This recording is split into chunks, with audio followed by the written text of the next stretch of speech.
एक दूसरा साहब सानी दे रहा है, उसे धो भी रहा है और साहब सब कुछ कर रहा है, और यदि तांगा चला के आया तो शाम को घोड़े के पैर भी दबा रहा है, बहुत काम कर रहा है। किसी ने कहा बहुत काम कर रहे हो? बोले अपने लिए कुछ नहीं कर रहा।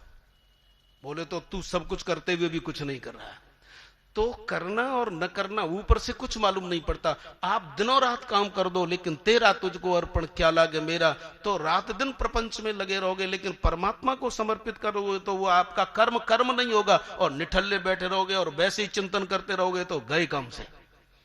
इसलिए भगवान कहते हैं, अरे पागल अर्जुन, जिसके अंदर अहम भाव नहीं होता वो सारा प्रपंच करता हुआ भी कुछ नहीं करता, और लेकिन जिसके अंदर मेरे को समर्पित भाव नहीं होता, केवल अहम होता है, तो वो बैठा बैठा भी बहुत बड़ा कर्ता बन जाता है।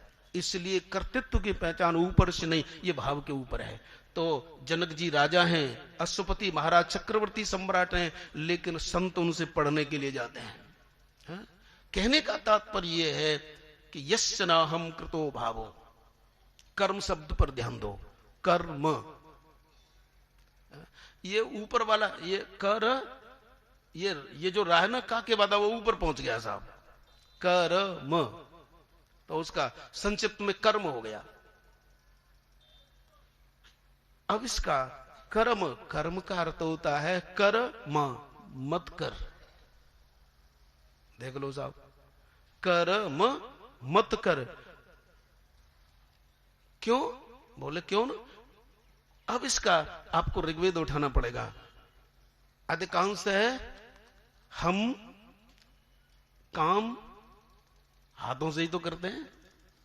कर, बोले हाथ से सारे काम होते हैं, लेकिन कर म का मतलब नहीं। तो ऋग्वेद के ऋषि कहते हैं अयम में हस्तः भगवान, ये मेरा हाथ भगवान है।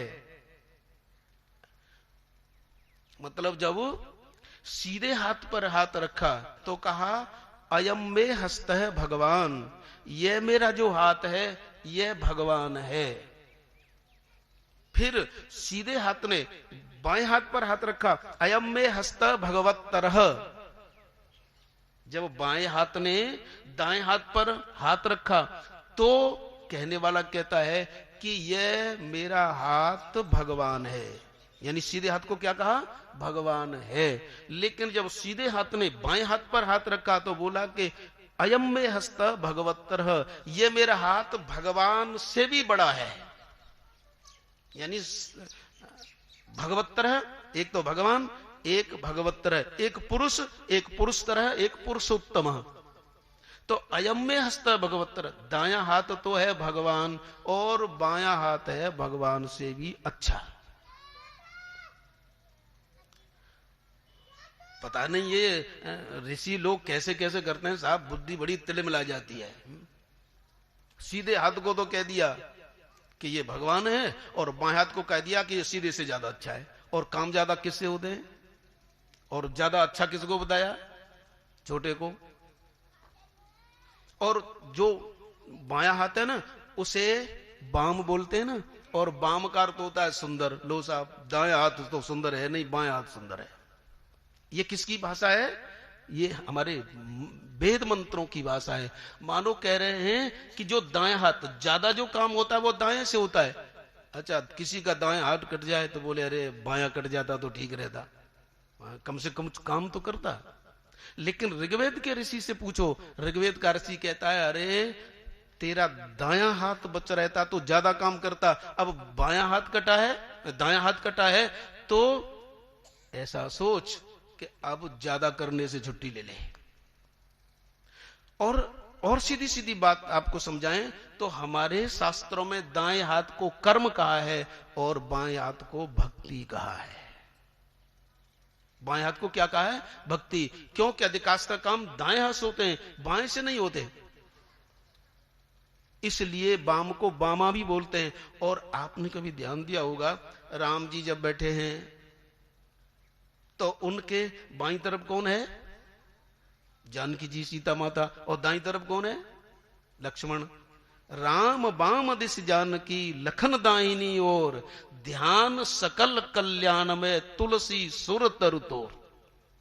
कह रहे हैं कि जब तू राम जी का ध्यान कर तो राम जी के बाएं तरफ तो सीता है और दाईं तरफ लक्ष्मण है। और सीता को हमारे शास्त्रों में क्या कहा? शंकराचार्य जी की भाषा में तो शांति है। शंकराचार्य जी ने सीता जी को शांति कहा है। अध्यात्म रामायण में भगवान शिव ने सीता को शांति कहा है और हमारे तुलसी ने तो शांति भी कहा है और भक्ति भी कहा है। तुलसीदास जी कहते हैं कि सीता भक्ति है और लक्ष्मण वैराग्य है और इन दोनों के बीच में ज्ञान है। तो ज्ञान का जो सीधा अंग है वो वैराग्य है और बायां अंग है वो सीता है। तो तुलसीदास जी कह रहे हैं कि राम बाम दिस जानकी लखन दाहिनी और ध्यान सकल कल्याण में सुरसर तुलसी तोर। तू ऐसा ध्यान कर कि सीता जी राम जी के बाईं तरफ हैं और लक्ष्मण जी। अच्छा एक बात बताओ, ताकत बाएं हाथ में ज्यादा होती है कि दाएं में? ऐसा कहते हैं कि दाएं हाथ में ताकत होती है। तो राम जी से किसी ने पूछा कि लक्ष्मण जी को दाईं तरफ क्यों रखा और राम जी को बाईं तरफ क्यों रखा? तो पहले तो भगवान टहलाते हैं कि तू ऐसा प्रश्न क्यों करता है, ये तो सीधी बात है कि पत्नी बाईं तरफ रहती है। बोले ये बात मैं नहीं मानूंगा, ढंग से बताओ। तो देखो वर्णन आता है, जब किसी ने पूछा कि सीता जी बाईं तरफ क्यों हैं और लक्ष्मण दाईं तरफ क्यों हैं, तो फिर भगवान बोले कि देख लक्ष्मण जीव है और जीव को संभालना बड़ा मुश्किल बात है, इसीलिए दाएं हाथ की ताकत है। इस जीव को संभालना, इस वैराग्य को संभालना, वैराग्य को संभालने के लिए बहुत ताकत लगानी पड़ेगी, लेकिन भक्ति को संभालना नहीं। भक्ति तो मेरे को संभालेगी, भक्ति मेरे को उल्टा संभालेगी, इसीलिए मेरे बाईं तरफ है। क्योंकि ये ध्यान रखिए, राम सीता को नहीं संभालते, सीता ही राम को संभालती है। यदि आपको विश्वास न हो तो अध्यात्म रामायण उठाओ साहब। तो कहने का मतलब ये है, अयम में हस्त, ये जो भक्ति है, ये जो कर्म है, कर्म यानी कार्य तो है, लेकिन एक दिन तो पूछ ही लिया साहब, एक दिन पूछ ही लिया। हनुमान जी बैठे थे, सीता जी बैठी थी, राम जी बैठे थे और मुस्कुराते हुए राम जी कहने लगे, लक्ष्मण, ओ हनुमान, लक्ष्मण तुम सब आज बैठे हो, ऐसा है कि मेरे मुखारबिंद से तो तुमने बहुत कथा सुनी है, आज सीता जी के मुखारबिंद से कथा सुनो। तो बड़े प्रसन्न हुए सब। हनुमान जी ने तो विशेष हाथ जोड़े कि माता आप अपने मुखारबिंद से ये कथा सुनाओ, ये रावण हनुमान जी, ये रावण मारा राम जी ने और कुंभकर्ण मारा राम जी ने और मेघनाथ मारा लखन जी ने, ये इनसे तो सुनिए, आप सुनाओ। तो मुस्कुरा करके सीता बोली कि कितना पागलपन है तुम लोगों का। लो साहब, जानकी ने क्या कहा, कितना पागलपन है तुम लोगों का। अरे राम तो न कुछ करते हैं न सोचते हैं। और वही बात कही जो शंकराचार्य जी कहते हैं कि उस ब्रह्म में न देखना है, न सुनना है, न जानना है, न चलना है, न फिरना है, कुछ भी नहीं है। बोले मेरे राम कुछ नहीं करते, बल्कि मैंने ही सबको मारा है। मैंने रावण को मारा, मैंने कुंभकर्ण को मारा, जो कुछ क्रिया हुए सब मेरे की है, बस आरोप तो इन पर हो गया है। और देखो वेदांत की दृष्टि से हम आपको एक बात बताएं कि हमारे जो शंकराचार्य जी हैं, हमारे जितने भी सूक्ष्म विचारक वेदांती हैं, वो त्रिगुणमयी माया को नहीं मानते। हमारे जो सूक्ष्म विचारक वेदांती हैं वो त्रिगुणमयी माया को नहीं मानते, सतोगुणी रजोगुणी तमोगुणी माया को नहीं मानते। तो फिर शंकराचार्य जी से पूछा कि आप किसको मानते हो? बोले हम प्रकृति को मानते हैं। और वो कौन सी प्रकृति? सन्मूला प्रकृति, चिदमूला प्रकृति और आनंदमूला प्रकृति। क्या शंकराचार्य जी ने कहा कि हम त्रिगुणमयी माया को नहीं मानते। तो शंकराचार्य जी से पूछा कि आप त्रिगुणमयी माया को नहीं मानते तो क्या मानते हैं? बोले मानते तो हैं, लेकिन हम भगवान की उस आत्म माया को मानते हैं, जिसके लिए भगवान श्री कृष्ण, इसी में देखो 4वां अध्याय और इसमें है 6वां श्लोक, अजोपि सन्नैवेयात्मा भूतानामीश्वरोपिसन प्रकृतिम स्वाम अधिष्ठाय संभवामि आत्म मायया। इसका ऐसे विच्छेद हो जाएगा। ये जो 6वां श्लोक है, पीछे दूसरे चरण में है ना, संभवाम्यात्म मायया, तो यहां ऐसे हो जाएगा संधि विच्छेद, संभवामि धन आत्म मायया। तो भगवान शंकराचार्य ने कहा कि मैं माया को नहीं मानता, मेरा कृष्ण जब माया को नहीं मानता तो मैं क्यों मानूं? त्रिगुणमयी माया मैं नहीं मानता, इसलिए मैं किसको मानता हूं? बोले जिसे भगवान मानते हैं। और भगवान क्या कहते हैं कि मैं अवतार तो लेता हूं लेकिन माया से अवतार नहीं लेता, आत्म माया को अपने अधीन करके। लेकिन यहां अधीन शब्द जब लिखा तो बहुत से आचार्य बैठ गए सा, बोले अधीन, लेकिन ये अधीन तो साधारण टीका है, ध्यान देना, अधीन साधारण टीका है। लेकिन जब विद्वानों का आपस में सम्मेलन हुआ तो बोले इस अधीन शब्द को निकाल दो, भगवान अवतार लेते हैं लेकिन आत्म माया को स्वीकार करके अवतार लेते हैं, क्योंकि आत्म माया भगवान के भी अधीन नहीं है। आत्म माया का अर्थ हमारे रामानुजाचार्य जी ने, बल्लवाचार्य जी ने भक्ति कहा है। और आप ये बताओ, भक्ति के अधीन भगवान है कि भगवान के अधीन भक्ति है? भगवान भक्ति के अधीन है कि भक्ति के अधीन भगवान है? भक्ति के अधीन ही तो भगवान है। इसलिए कहा कि भगवान आत्म माया के, मतलब आत्म माया को स्वीकार करके